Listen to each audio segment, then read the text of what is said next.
Tele Brasil Notícias. Olá, está começando a sua edição semanal do Jornal Tele Brasil Notícias, sempre com as informações na medida certa e feita especialmente para você. E nessa edição estaremos abordando a questão das plataformas digitais, que atuam no Brasil e são responsáveis pelas postagens feitas por seus usuários. Abordaremos também a questão dos costumes dos brasileiros, sim, na hora de oficializar a união, o casamento, que está mudando. Também falaremos da parte da nossa infância, aprender a ler e escrever, que é um dos momentos mais marcantes da vida escolar de uma criança. E quando deve começar? Tudo isso e muito mais nessa edição do Jornal Tele Brasil Notícias. Então, vamos a ela. No ar.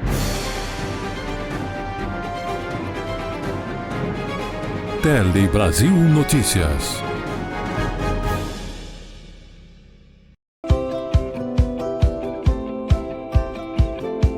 Queremos aproveitar também e agradecer o apoio de Opalhão Artesanato, que, aliás, eu quero lembrar você que está localizado ali na rua Oiapoque, número 81, que é ali perto do viaduto do gasômetro, né? É uma travessa ali antes um pouquinho do viaduto do gasômetro.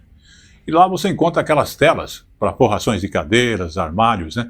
Em palhinha e diversos outros artigos como você está vendo aí na imagem. Lá você também encontra presentes para o final do ano aí, aquelas, você que está procurando aquelas cestas de Natal para você colocar aí os ingredientes em vários formatos e tamanhos diferentes, você vai encontrar lá também, e outros artigos que ele tem lá para você, que envolve decoração, envolve outros critérios que você usa, até lustres e outras coisas mais em sua casa. Lembrando que o Opalhão Artesanato, mais uma vez, está localizado na rua Oiapoque, número 81, como você está vendo aí, e também ele atende através do seu WhatsApp, que é o 952-65-82-58. Estamos falando de Opalhão Artesanatos, há mais de 58 anos, trazendo para você qualidade, atendimento com um diferencial para que você possa ser sempre bem atendido. Opalhão Artesanatos.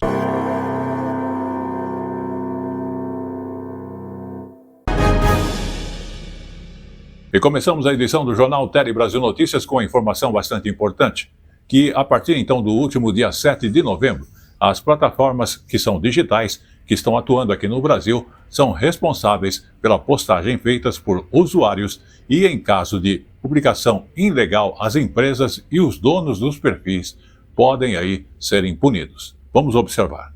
Com a decisão, as redes sociais e as Big Techs passam a ter o dever de agir de forma imediata e proativa para remover conteúdos com discurso de ódio, racismo, pedofilia, incitação à violência ou defesa de golpe de Estado publicado por usuários.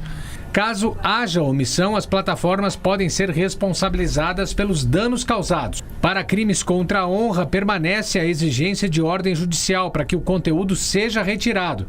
Com a publicação da decisão, as novas regras passam a valer em todas as instâncias do Judiciário brasileiro, até que o Congresso Nacional aprove uma nova legislação sobre o tema. Fala de hábitos que estão mudando no Brasil com respeito aos casamentos. Exatamente os hábitos e os costumes dos brasileiros na hora de oficializarem, então, uma união está mudando. Justamente, cada vez mais casais têm optado por cerimônias religiosas, enquanto está crescendo o número dos que preferem viver juntos sem formalizar o relacionamento. Os dados são de uma pesquisa do IBGE divulgada e mostram, inclusive, que a chamada união consensual já é o tipo mais comum de relacionamento no nosso país. Vamos observar. A quantidade de pessoas que compartilham a vida juntas tem crescido no país. Em 2022, eram mais da metade da população, tanto os casais oficiais quanto os informais. Mas o que tem mudado mesmo nesses últimos anos é a forma dessas uniões. Em 2022, quando foi feito o censo, a menor proporção foi registrada entre os que só se casaram no religioso, menos de 3%. Casar apenas no civil ficou mais comum e já passava os 20% do total. Depois estavam as pessoas que optaram pelo casamento civil e religioso, perto de 38%. E pela primeira vez, o tipo mais popular de união conjugal ideal foi a consensual, aquela que não é oficializada. Uma das explicações é financeira, já que o casamento religioso geralmente vem acompanhado de uma festa e os custos podem ser bem altos. Não à toa que brancos se casam mais no religioso que pretos e pardos. Mas também existem os fatores culturais. Não vou casar nessa cerimônia, né, da igreja, até porque sou com algumas crenças, tem questões também militares na família, e aí isso faz com que não impede que eu tenha a bênção. Mas todo esse cerimonial, né, esse momento, eu não tenho essa idealização. Apesar das uniões conjugais terem crescido, elas têm durado menos. A quantidade de pessoas separadas ou viúvas aumentou no Brasil. Eram cerca de 14% em 2010 e passaram os 18% em 2022. E nesse quesito, o Rio de Janeiro aparece na frente de todos os estados. Esse casal que mora na cidade está junto há mais de 2 décadas e não quer entrar para essa estatística. Estamos juntos há 25 anos, tá? Mas casado mesmo no papel e na igreja também há 10 anos e somos muito felizes, né? Tem uma preocupação, tem um cuidado que eu tenho com ele comigo, e isso eu acho que é a base e é o que nos faz estar junto esses 25 anos também. Outra tendência captada é que as pessoas, em geral, escolhem parceiros de mesmo nível de instrução e mesma cor ou raça. Mas os brancos são os que mais se casam entre si. A união entre casais homoafetivos segue crescendo, ou são mais registrados pelas pesquisas. Em 2010, representavam 0,1% dos domicílios brasileiros. Em 2022, 0,7% do total. A maioria dos casais é de mulheres. Vamos então agora falar de saúde. Tivemos aí o dia contra dengue, zika e chikungunya em todo o país. Inclusive, a iniciativa começou abrindo o período dessa intensificação da campanha de prevenção e controle dessas doenças nas estações mais chuvosas. A mobilização, inclusive, contou com mutirões de limpeza e incentivo a esta vacinação para crianças e adolescentes. Vamos observar. Até 30 de outubro, o Brasil registrou mais de 1.600.000 casos prováveis de dengue, segundo o Ministério da Saúde, queda de 75% em relação a 2024. Mesmo assim, o governo não abriu mão da campanha. Em Brasília, o Dia D envolveu gestores, agentes de saúde e a população. E ainda contou com os personagens Zé Gotinha e o mosquito da dengue. A gente está no período de altas temperaturas e de chuva, né? Chuvas intensas, mas intercaladas. O ambiente é o jeito melhor, propício para que os mosquitos se proliferem a larga escala. Então a gente tem que intensificar os cuidados, né? Então é essa hora que a gente chama a população para que todos os dias, né, junte-se a nós, né, nessa mobilização e nesse cuidado. O país também tem investido em novas tecnologias para combater as arboviroses, como a disseminação de mosquitos com a bactéria Wolbachia, que impede a transmissão do vírus pelo Aedes aegypti. O método é utilizado no Distrito Federal e em outras regiões. Outra arma contra a dengue é a vacina, que será produzida no Brasil em larga escala a partir do ano que vem. Atualmente é oferecida gratuitamente pelo SUS para a população de 10 a 14 anos. A gente espera para esse ano já as primeiras entregas da vacina produzida no Brasil.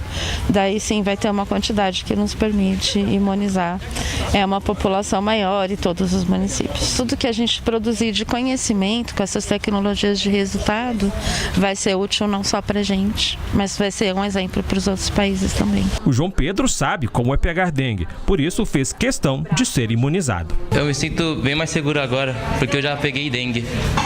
E agora eu sinto que eu posso ficar tranquilo. Vamos agora então falar um pouquinho de enchentes em São Paulo. A Justiça de São Paulo mandou a gestão do prefeito Ricardo Nunes, inclusive, apresentar planos contra as enchentes aqui na capital paulista. Inclusive, a sentença diz que houve omissão do poder público e que a política de drenagem é ineficiente aqui na capital. A prefeitura então terá que entregar 3 planos em 180 dias e ainda precisará detalhar as obras, o custo e outros detalhes que você vê nesta reportagem. Terá que entregar 3 planos em até 180 dias. Eles precisam detalhar obras, custos, fontes de recursos e cronograma. O projeto completo deve prever ações para os próximos 15 anos. Se não cumprir, a multa diária é de R$10 mil, limitada a R$1.800.000. A prefeitura contestou e disse que vai recorrer.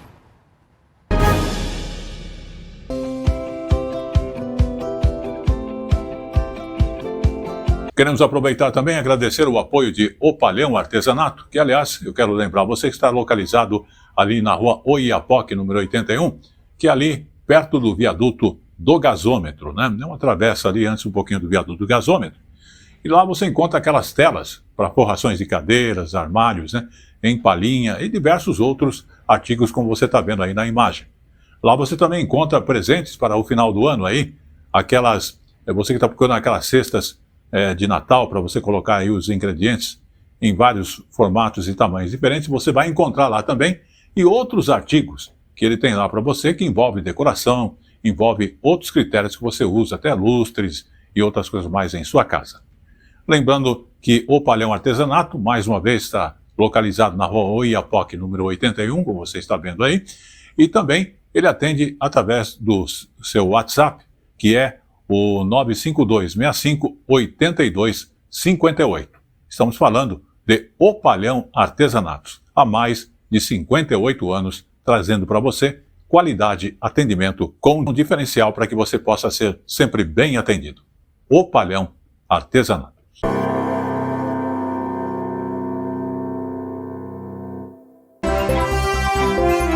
A informação na medida certa que você gosta. Um telejornalismo dinâmico, nacional e regional. Jornal Tele Brasil Notícias. A informação na medida certa.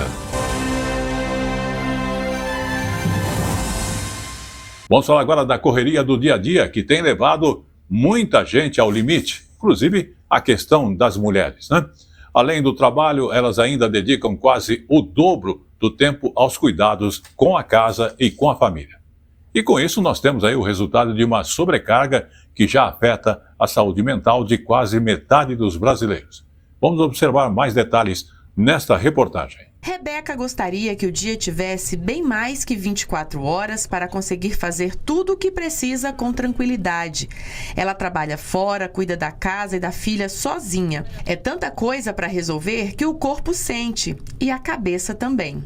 Eu me vi bastante ansiosa em ter que lidar com tantas demandas. Hoje em dia, né, eu tento ao máximo respirar fundo, saber que eu tenho feito o possível dentro da minha realidade, para eu não exigir de mim além do que eu consigo também oferecer ali naquele momento. Mas sem dúvida, assim, a exaustão, a sobrecarga são fatores, na verdade, que potencializam muito, né? A vida emocional da mulher também, essas dificuldades que são encontradas. Excesso de tarefas sobrecarregam física e mentalmente qualquer pessoa. E não são apenas os afazeres, organizar e planejar também cansam. A energia liberada para dar conta de uma rotina pesada se transforma em uma carga que causa impactos na saúde. E quem geralmente carrega maior responsabilidade é a mulher. De acordo com o IBGE, em 2022, as mulheres gastaram quase 10 horas por semana a mais do que os homens, com afazeres domésticos ou cuidados com pessoas. São 21 horas por semana no caso delas e quase 12 horas no caso deles. Se convencionou de reconhecer que aquilo que as mulheres realizam é porque elas têm um dom inato, que elas naturalmente são vocacionadas para o cuidado. Mas, na verdade, não é disso que a gente está falando. A gente está falando de uma divisão desigual, né, das tarefas, das atribuições, tanto no âmbito doméstico como também no espaço público, que faz com que nós tenhamos como consequência mais imediata essa sobrecarga e a conciliação de duplas, triplas, infinitas jornadas de trabalho. Quem paga a conta é a saúde da mulher. O relatório Esgotadas, da ONG Think Olga, apontou que 45% das mulheres no Brasil têm diagnóstico de ansiedade, depressão ou outro transtorno mental e apresentam sintomas como estresse, fadiga, baixa autoestima, insônia e tristeza. Na pesquisa, uma das principais causas que elas apontaram para esse cenário foi a sobrecarga. Não há como a gente viver nessa sobrecarga interna e externa, e real, né, porque tem isso, e isso não cair para a saúde mental, porque muitas pessoas não falam sobre isso, né? Então, como não fala, fica no corpo, nos pensamentos. A situação das mulheres poderia ser bem melhor se os homens assumissem também o protagonismo das tarefas de casa e dos filhos. Tom perdeu a esposa e teve que cuidar das crianças sozinho. Muitas vezes os homens também não fazem porque acham que participar desse tipo de atividade vai deixá-los mais femininos. E pelo contrário, eles acabam ganhando mais habilidades para os seus masculinos. Esse é o homem contemporâneo, esse é o homem da atualidade. É o homem que também participa das atividades de cuidado e nem por isso ele perde a sua energia masculina, nem por isso ele se torna mais feminino, e nem por isso ele é fraco, nem por isso ele é diferente dos outros homens de antigamente.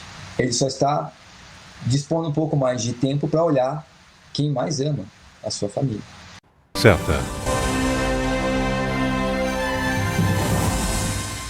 Vamos então agora falar de saúde, de uma doença que tira a força do corpo, mas não da mente da pessoa.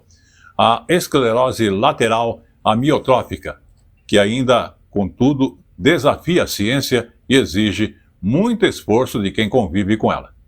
Inclusive, profissionais de saúde apostam em cuidados integrados para preservar a vida e a dignidade dos pacientes. Vamos observar.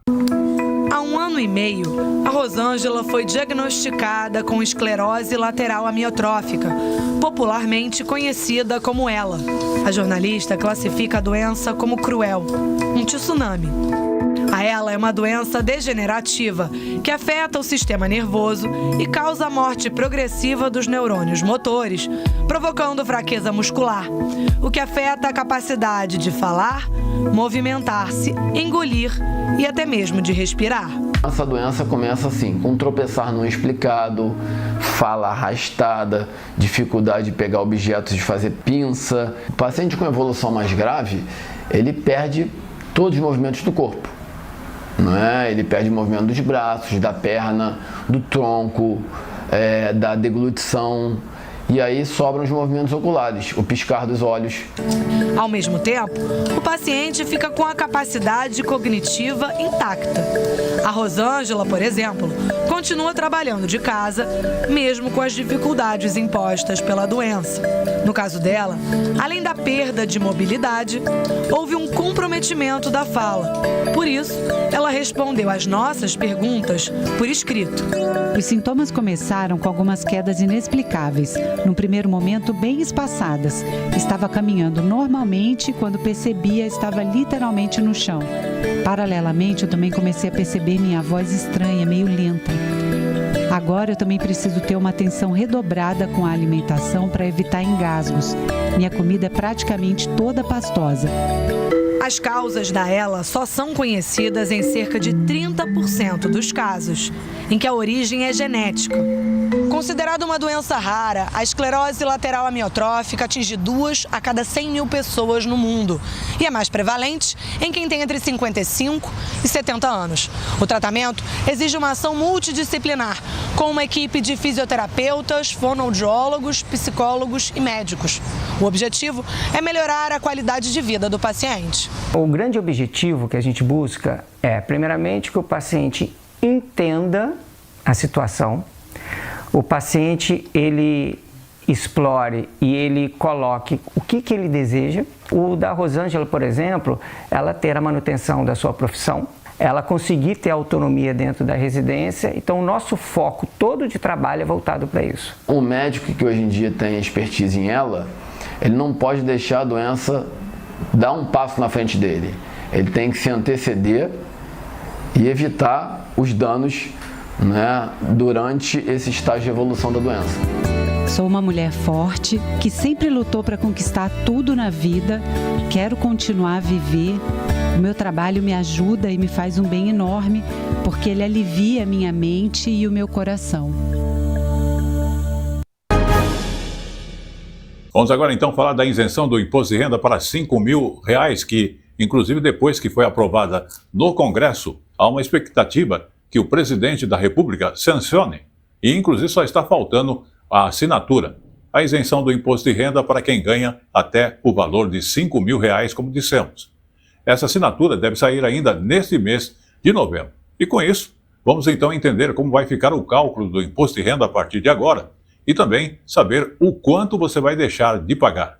Vamos à reportagem, então, da Bruna Saniela. O Jefferson ganha, com carteira assinada, R$ 4.750 brutos como analista na área de saúde. Hoje, paga R$ 278 por mês com o imposto de renda. No ano inteiro, com o 13º, terá uma economia de R$ 3.325. Dinheiro que será investido em mais lazer e cultura. É maravilhoso, né? Porque primeiro melhora o nosso poder aquisitivo, investir em outras coisas, gastar na parte de cultura, educação, investir mais na gente, né? Mais viagens, né? Show, que particularmente eu gosto, e livros que eu amo. A mudança não beneficia apenas quem, como Jefferson, ganha até R$ 5.000 mensais. Quem ganha até R$ 7.350 não fica isento do pagamento, mas vai ter um desconto gradativo no imposto. Só para quem ganha mais do que isso, a alíquota continua a mesma. Um professor que ganha R$ 6.000, por exemplo, pagaria R$ 562 de imposto de renda e agora vai pagar R$ 266. Outro exemplo, um administrador que ganha R$ 7.250 ao mês paga R$ 858 de imposto ao mês, mas com a aprovação do projeto vai pagar R$ 734 a partir de janeiro, uma redução de R$ 124 todo mês. Já para a alta renda, o projeto prevê a tributação de lucros e dividendos com uma alíquota máxima de 10% de imposto de renda, tanto para pessoas físicas quanto jurídicas, de acordo com a renda anual. Por exemplo, a alíquota fica em 2,5% para quem ganha R$ 750 mil ao ano e chega a 10% para quem ganha R$ 1.200.000 ao ano. A base não mudou. Você pega o seu rendimento, tira as deduções legais, né? Se você passar de 5 mil, claro, e chega no valor da base de cálculo. Quem até 7.350 também vai ter uma economia do cenário antigo, comparando com o cenário antigo. Mas quem ganha até 5 vai ser totalmente isento. As medidas favorecem os trabalhadores e a economia como um todo. Apesar da renúncia, né, que o governo teve de receita, que foi aproximadamente 32 bilhões, ele vai arrecadar mais lá com o pessoal da alta renda. Então ele renunciou de um lado, mas ele pegou de outro, né? Mas para a população com certeza vai dar um aquecimento na economia, porque é uma economia de 4 mil ao ano aí por pessoa, né, que está enquadrada nisso. Então vai dar uma aquecida na economia, sim. E ainda tocando nesse assunto da isenção, então, com a aprovação no Senado da isenção de imposto de renda, para quem ganha até o valor de R$ 5.000, 25 milhões de trabalhadores vão deixar de pagar por mês cerca de R$ 312. Exatamente no fim do ano, o valor acumulado vai equivaler a uma espécie de 14º salário. Vamos à reportagem e entender melhor esta circunstância. Nessa loja no Brás, no centro da capital, a notícia animou os funcionários. A isenção equivale a um 14º salário a partir do ano que vem. Pretendo investir, né? Que investir, a gente pode investir em tesouro direto, né? Comprar algumas mercadorias e revender, ganhar um dinheirinho a mais, né? E multiplicar, né, os nossos ganhos. O Edu faz a segurança da loja e também já tem planos para esse dinheiro extra. Hoje eu investiria na minha casa, né? Às vezes a gente não tem um dinheiro suficiente para investir em casa. Uma reforma, eu tive 2 gêmeas, né? Recentemente, 1 ano e 2 meses, eu aumentaria mais um cômodo. A loja funciona aqui no Brás há mais de 30 anos. Roupa para o dia a dia. Só em calças são cerca de 300 vendas por dia, que devem aumentar. Que a gente aqui no comércio popular vende para as pessoas dessa camada, né?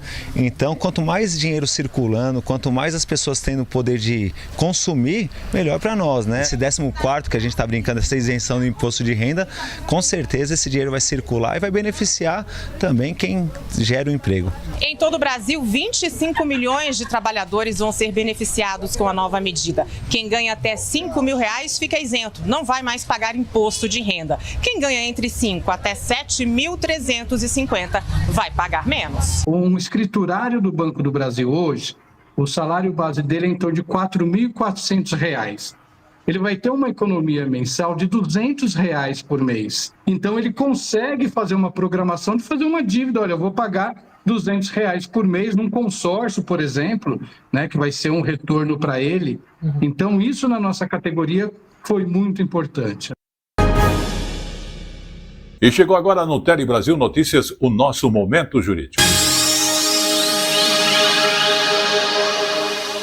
O Momento Jurídico hoje aborda a questão dos condomínios. Inclusive, os honorários contratuais de advogado não podem ser incluídos em execução de cotas condominais. Vamos observar mais detalhes esta decisão jurídica. Honorários contratuais de advogado não podem ser incluídos em execução de cotas condominiais. A decisão é da terceira turma do Superior Tribunal de Justiça. De acordo com o processo, um condomínio ajuizou a ação de execução contra uma construtora para receber cotas condominiais que estavam atrasadas. No entanto, o juízo determinou que a petição inicial fosse emendada para excluir do valor da causa a parcela referente aos honorários advocatícios contratuais. O Tribunal de Justiça do Tocantins deu provimento ao recurso do condomínio e mandou que os honorários fossem reincluídos. O tribunal entendeu que o juiz não pode analisar de ofício o valor da dívida, nem interpretar cláusulas do contrato no momento do recebimento da petição inicial. A construtora recorreu da decisão ao STJ e a relatora na terceira turma, ministra Nancy Andrighi, lembrou que, de acordo com o Código Civil, o condômino que não contribuir com as despesas condominiais poderá sofrer as seguintes penalidades: multa, juros de mora e correção monetária do valor devido. No entanto, o dispositivo não prevê a inclusão de outros tipos de despesa no cálculo da dívida em atraso. A ministra destacou ainda que não importa se a cobrança dos valores relativos aos honorários contratuais está prevista na Convenção do Condomínio, pois a falta de previsão legal impede a cobrança de qualquer forma. Vamos mudar agora um pouquinho de assunto e falar dos nomes tradicionais em nosso país. Maria e José são os nomes mais populares do Brasil. E não é uma coisa que deixa muitas pessoas surpresas com essa informação.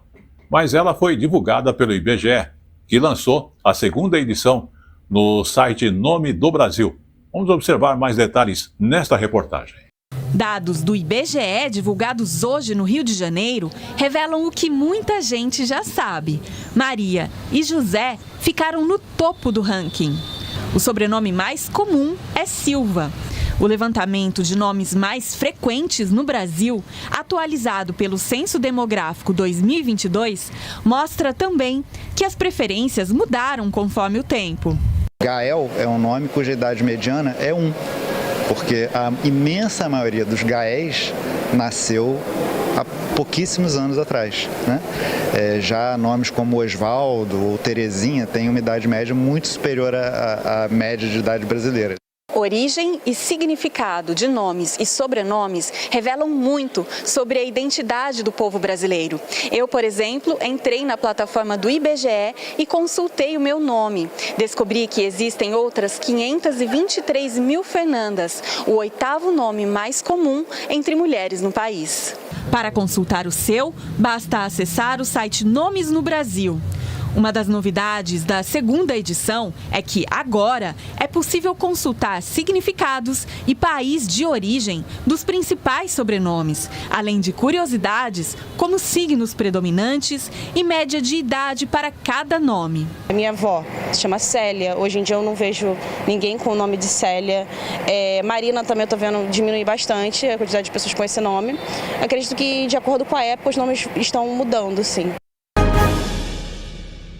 E chegou agora no Tele Brasil Notícias o nosso Momento Jurídico. Momento Jurídico fala daquela carta psicografada que não pode ser usada como prova judicial. É uma decisão, inclusive, da sexta turma. Vamos observar. Sexta turma do Superior Tribunal de Justiça define que carta psicografada não pode ser usada como prova judicial. A decisão unânime considerou que cartas psicografadas não possuem confiabilidade mínima capaz de sustentar de forma racional a comprovação dos fatos alegados. Na origem do caso, 2 homens foram acusados por homicídio qualificado e 2 tentativas de homicídio. Policiais colheram o depoimento de uma testemunha que teria atuado como médium e psicografado informações transmitidas pela vítima fatal. A validade da carta foi reconhecida nas instâncias ordinárias em habeas corpus negado pelo Tribunal de Justiça de Mato Grosso do Sul. A Corte Estadual considerou que o documento não foi necessariamente produzido por meios ilícitos, podendo ser usado como prova indireta. O relator do recurso em habeas corpus, ministro Rogério Schetti Cruz, afirmou que a crença na psicografia é um ato de fé, o qual, por definição, não precisa de demonstração racional. O ministro ressaltou que a carta psicografada não deve ser considerada prova ilícita, mas sim irrelevante. Com esse entendimento, a sexta turma do STJ acolheu o pedido da defesa para declarar a inadmissibilidade de uma carta psicografada juntada aos autos pela acusação, bem como das provas relacionadas a atos de psicografia.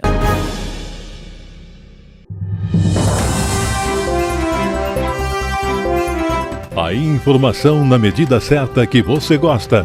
Um telejornalismo dinâmico, nacional e regional. Jornal Tele Brasil Notícias. A informação na medida certa.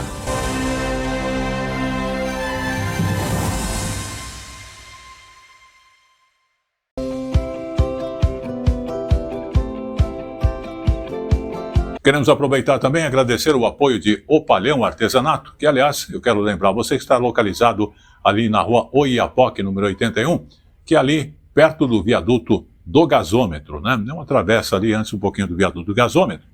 E lá você encontra aquelas telas para forrações de cadeiras, armários, né? Em palhinha e diversos outros artigos como você está vendo aí na imagem. Lá você também encontra presentes para o final do ano aí, você que está procurando aquelas cestas de Natal, para você colocar aí os ingredientes em vários formatos e tamanhos diferentes, você vai encontrar lá também, e outros artigos que ele tem lá para você, que envolve decoração, envolve outros critérios que você usa, até lustres e outras coisas mais em sua casa.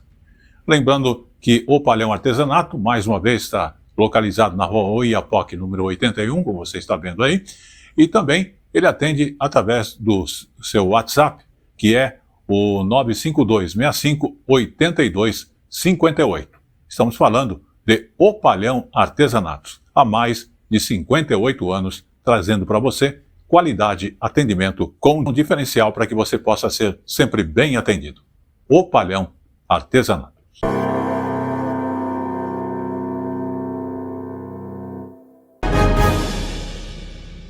Muito bem, vamos falar agora dos streamings e uma novidade que está chegando aí, porque a Câmara dos Deputados aprovou o texto final do projeto que prevê a cobrança de impostos para serviços de streaming, como a Netflix e também para as outras plataformas, como o YouTube. Inclusive, por esse texto, esses serviços vão ter que pagar a chamada contribuição para o desenvolvimento da indústria cinematográfica nacional, que é conhecida como a Condicine. A matéria agora, inclusive, está a caminho do Senado. E, inclusive, quem antecipa essa situação e esse assunto é a nossa equipe de reportagem com a Selma Dias. Vamos observar. Pois é, essa votação foi concluída hoje com a análise dos destaques que ficaram pendentes de ontem à noite. Esse novo tributo deve alcançar, então, as empresas de streaming como Netflix, também as que oferecem serviços de televisão por aplicativo, por exemplo, Claro TV, e as que oferecem também serviços de compartilhamento audiovisual, no caso aí, por exemplo, o YouTube. A contribuição ela foi fixada entre 0,1% e 4% da receita bruta anual, com aplicação progressiva e específica. Há também a possibilidade de isenção desse tributo para as empresas, com receita limitada a 4,8 milhões de reais e até redução desse tributo em até 75% se as plataformas oferecerem aí a maioria de conteúdos nacionais. Tem também uma parte interessante nesse projeto que obriga esses streamings a oferecerem conteúdos de canais públicos. No caso, TV Justiça, TV Senado, TV Câmara Câmara e até a nossa TV Brasil aqui também da EBC. O governo apoiou esse projeto e o argumento, né, da maioria dos parlamentares, dos deputados, é que esse projeto valoriza a cultura nacional e também pode gerar mais empregos aqui no Brasil. Parte da oposição divergiu por ser contra a criação de novos tributos e o texto também recebeu críticas também de especialistas do setor cinematográfico sobre o argumento de que esse texto pode afetar a sobrevivência de pequenas produtoras e também diminuir o poder da indústria audiovisual brasileira. De qualquer forma, esse debate vai continuar lá no Senado Federal, onde os parlamentares vão poder, inclusive, alterar esse texto. Muito bem, vamos falar agora então das garrafas, porque cada vez mais o vidro ganha novas utilidades na linha de produção aqui no Brasil. Hoje, uma a cada 3 garrafas é feita como material reciclado, que já é um avanço porque acaba diminuindo o impacto ambiental e ajuda a combater a falsificação, inclusive de bebidas. Vamos observar. Essa empresa, na Grande São Paulo, responde por 1/3 de todo o vidro reciclado do país. O material é coletado em 18 estados e recebe o tratamento necessário para depois voltar a ser transformado em novas embalagens. Nós investimos não só na logística, mas também em capacidade de processamento, de fabricação e reciclagem, para que a gente possa atingir não só volume, mas como também qualidade necessária para que esse material possa cada vez mais ser utilizado pelos fornos de vidro. Em média, cada brasileiro consome cerca de 8 quilos de vidro por ano. No total, são pouco mais de 1,5 milhão de toneladas produzidas anualmente. A reciclagem avançou nos últimos anos, depois de um decreto federal que estabeleceu o sistema de logística reversa de embalagens de vidro. Do total de vidro descartado no país, no ano passado, cerca de 33% foram efetivamente reciclados, uma alta de 9% em relação ao ano anterior. A indústria de vidro tem cada vez mais usado matéria-prima reciclada na produção. No ano passado, esse índice chegou a quase 37%, uma alta de 14% em relação ao ano anterior. Isso significa que de cada 3 garrafas novas produzidas, uma é feita a partir de material reciclado. Eu acho que é preciso uma campanha massiva de educação relacionada a isso. Eu falo sim do consumidor, mas também dos bares, restaurantes, dos distribuidores, dos grandes produtores de eventos. Então, se você conseguir que mais atores entendam a sua coparticipação em relação a isso, a gente tem mais linhas de receita e consegue expandir e capilarizar isso de uma forma economicamente viável, né? Muito bem, vamos falar agora do Pará, porque as mudanças climáticas têm atingido também em cheio os pratos dos paraenses. Seca e cheia acabam interferindo ali na produção dos alimentos modificados. O sabor, inclusive, também sofre modificação e também acaba alterando os preços e a grande procura, reduzindo o acesso à alimentação. Vamos agora conferir, então, essa informação na reportagem da TV Cultura do Pará, que é também uma emissora da Rede Nacional Pública.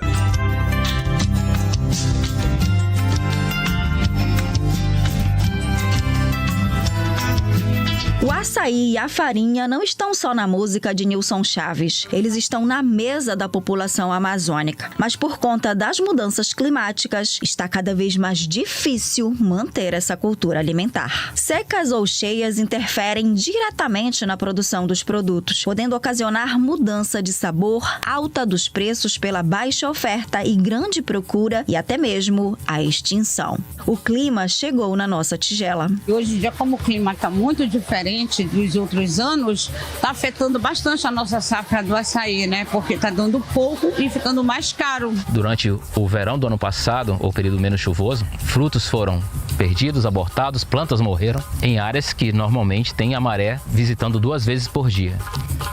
Observado temos em áreas de açaí irrigado e não irrigado que as plantas de açaí reduziram, em média na parte não irrigada, 80% da quantidade de água que elas tiram do solo e mandam para as folhas para poder baixar a temperatura da folha e fazer a captação de gás carbônico da atmosfera e transformar isso em açúcares, ou virar fruto mais na frente. Bem mais do que alimentos, a mandioca e o açaí são a vida de muita gente. O meu pai me criou com a mandioca.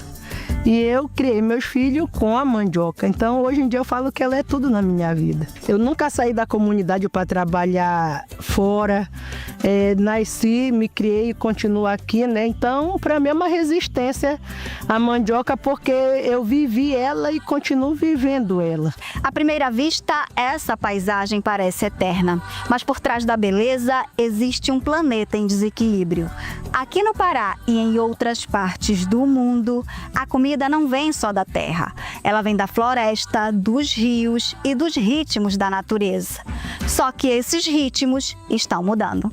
Com secas mais longas e chuvas cada vez mais imprevisíveis, os saberes tradicionais enfrentam um novo desafio: alimentar a comunidade num clima que já não obedece às estações. Hoje em dia, a terra está fraca.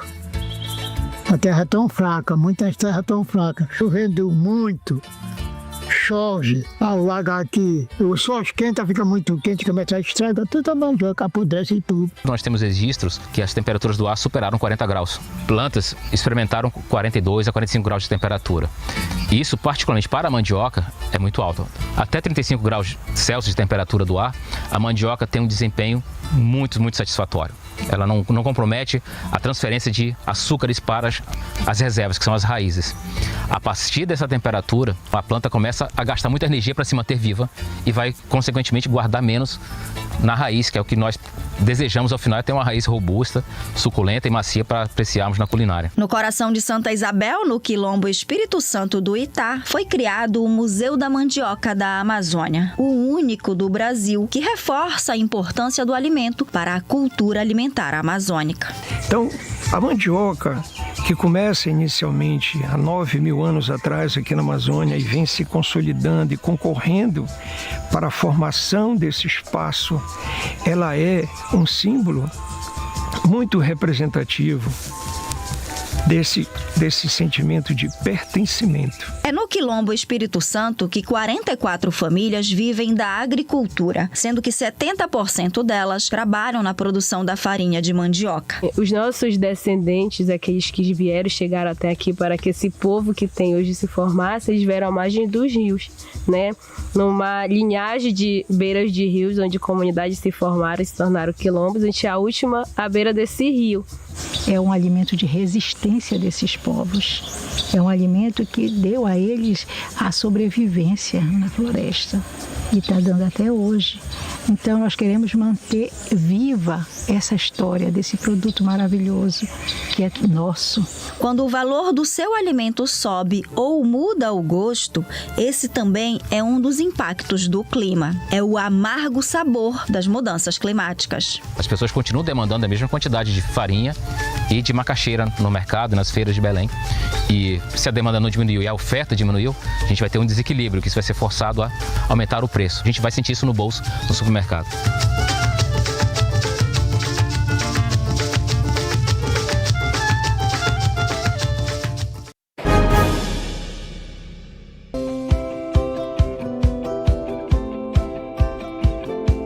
Queremos aproveitar também e agradecer o apoio de Opalhão Artesanato, que, aliás, eu quero lembrar você que está localizado ali na rua Oiapoque, número 81, que é ali perto do viaduto do gasômetro, né? É uma travessa ali antes um pouquinho do viaduto do gasômetro. E lá você encontra aquelas telas para forrações de cadeiras, armários, né? Em palhinha e diversos outros artigos como você está vendo aí na imagem. Lá você também encontra presentes para o final do ano aí, aquelas, você que está procurando aquelas cestas de Natal para você colocar aí os ingredientes em vários formatos e tamanhos diferentes, você vai encontrar lá também, e outros artigos que ele tem lá para você, que envolve decoração, envolve outros critérios que você usa, até lustres e outras coisas mais em sua casa. Lembrando que o Opalhão Artesanato, mais uma vez, está localizado na rua Oiapoque, número 81, como você está vendo aí, e também ele atende através do seu WhatsApp, que é o 952-65-82-58. Estamos falando de Opalhão Artesanatos, há mais de 58 anos trazendo para você qualidade, atendimento com um diferencial para que você possa ser sempre bem atendido. Opalhão Artesanato.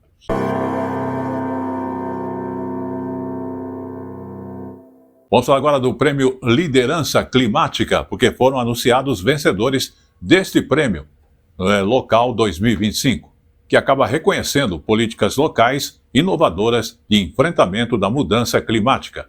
É o prêmio Liderança Climática Local 2025. Vamos observar. Terça, também no evento, foram anunciados os vencedores do Prêmio Liderança Climática Local 2025, que reconhece políticas locais inovadoras de enfrentamento às mudanças climáticas.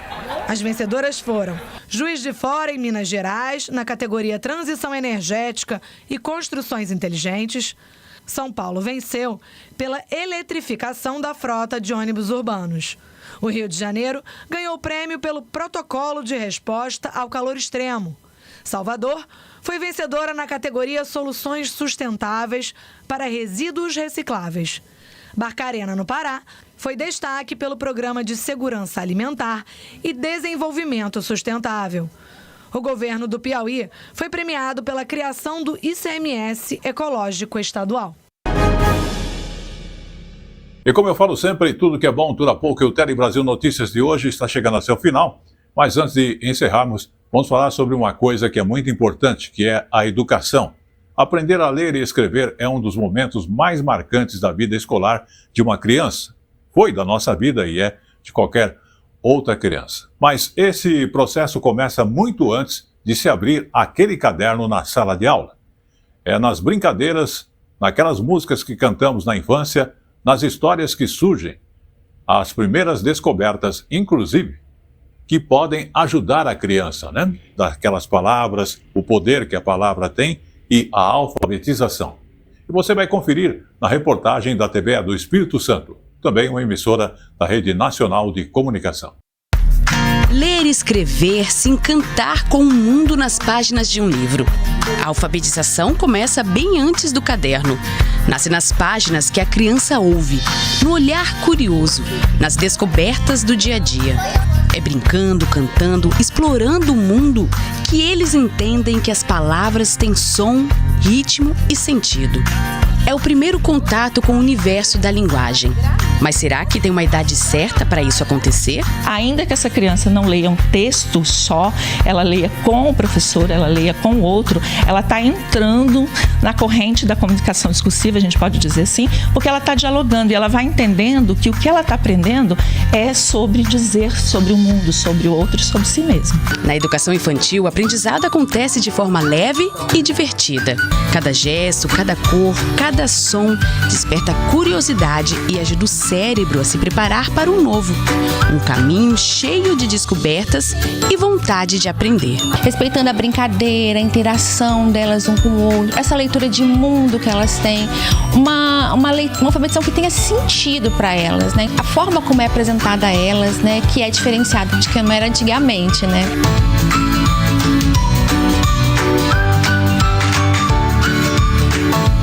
E é aqui no primário que as letras ganham vida, que o lúdico se encontra com o método e as palavras se transformam em leitura e aprendizado. Esse processo não é um preparatório para o ensino fundamental, mas é algo que contribui na continuidade desse currículo, que é processual e contínuo. Logo no início, cada aluno é acompanhado de perto. Os professores observam o que ele já domina e o que ainda precisa aprender. É um olhar atento que ajuda a traçar o melhor caminho para cada criança seguir aprendendo. É muito importante o professor realizar, né, sempre ele realiza, primeiro um diagnóstico. Então, a partir desse diagnóstico, ele consegue saber o que as crianças sabem e o que ainda, né, precisam avançar para que ele possa planejar e replanejar a sua prática docente de sala de aula. Assim, a alfabetização ganha corpo. O som vira sílaba, a sílaba vira palavra. E o olhar da criança, pela primeira vez, decifra o que antes parecia apenas desenho. O que você está aprendendo aqui? Eu estou aprendendo a ler, escrever, português, matemática, leitura e inglês. inglês. Eu tô aprendendo a ler e escrever. Você gosta de ler o quê? É Livro das Princesas. O que você tá lendo? Melhores Amigos. E você gosta de ler? Por que você gosta de ler? Porque tem muita história legal. Alfabetizar é mais do que juntar letras. É abrir caminhos para que cada um descubra o mundo. Do seu jeito. Letra por letra. E com essa última informação, o Jornal Tele Brasil Notícias desta semana vai ficando por aqui, agradecendo a sua audiência e lembrando que você acompanha as nossas informações através do site telebrasilnoticias.com.br ou mesmo também através das redes sociais como o YouTube, @Jornal Tele Brasil Notícias, ou ainda você acompanha através do Facebook, A Hora da Notícia, radioetv.com.br. Queremos agradecer toda a nossa produção. Aqui é a equipe. E estaremos de volta na semana que vem com muito mais informações do Jornal Tele Brasil Notícias. Até lá!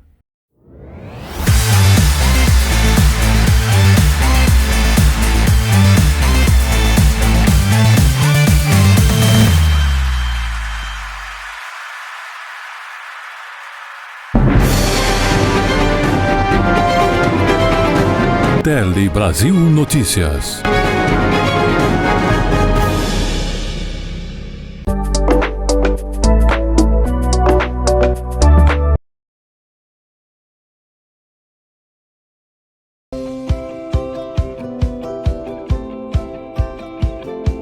Queremos aproveitar também e agradecer o apoio de O Palhão Artesanato, que, aliás, eu quero lembrar você que está localizado ali na rua Oiapoque, número 81, que é ali perto do viaduto do gasômetro, né? É uma travessa ali antes um pouquinho do viaduto do gasômetro. E lá você encontra aquelas telas para forrações de cadeiras, armários, né? Em palhinha e diversos outros artigos como você está vendo aí na imagem. Lá você também encontra presentes para o final do ano aí, aquelas, você que está procurando aquelas cestas de Natal para você colocar aí os ingredientes em vários formatos e tamanhos diferentes, você vai encontrar lá também, e outros artigos que ele tem lá para você, que envolve decoração, envolve outros critérios que você usa, até lustres e outras coisas mais em sua casa. Lembrando que o Palhão Artesanato, mais uma vez, está localizado na rua Oiapoque, número 81, como você está vendo aí, e também ele atende através do seu WhatsApp, que é o 95265-8258. Estamos falando de O Palhão Artesanatos, há mais de 58 anos, trazendo para você qualidade, atendimento com um diferencial para que você possa ser sempre bem atendido. O Palhão Artesanato.